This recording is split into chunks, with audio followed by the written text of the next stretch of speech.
Sydney Water has caused a bit of a stir, taking to TikTok to warn us against a common habit: pouring expired milk down the sink. Now, it turns out this can contribute to those hard blockages known as Fatbergs, which are problematic not only for wastewater management, but also households and businesses. To tell us more about this, Ben Hodgson-Armstrong from Sydney Water joins us now in the studio. Ben, thank you for coming in, and I'm glad most have finished their breakfast hopefully by now. We show any of these pictures of Fatbergs, but firstly, can you tell us about the response you've had from this advice and what is, you imagine quite a fairly common habit for people to do? Absolutely, yeah, it's been extraordinary. News media like yourselves have reached out to us for more information, and also the amount of comments that we've received from the TikTok has been overwhelming. It's been great.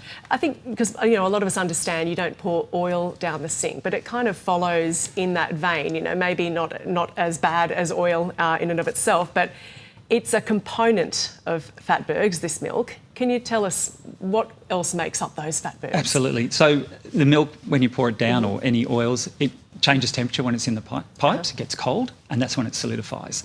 And then other rubbish debris that people put in their drains, like wet wipes and ear cleaning buds and those kind of things, and hair attached to those that fat, it gets bigger and bigger and creates a problem for us, and that's where we get the blockages. And how common would you say they are? Very common. So for July 24 to April 25, we cleared 11,805 blockages over our network system. So that's in Sydney Water? That's in Sydney Water only. Yeah, right. Yeah. And this is a nation thing. Other utilities across Australia have the same issues. Right. And any idea about the total cost here? Total cost for us was $11.7 million that we spent, and that was just for the removal or the clearing of those blockages. That doesn't include, I guess, the clean-up of when our system actually breaks due to these clogs, and that can be double that.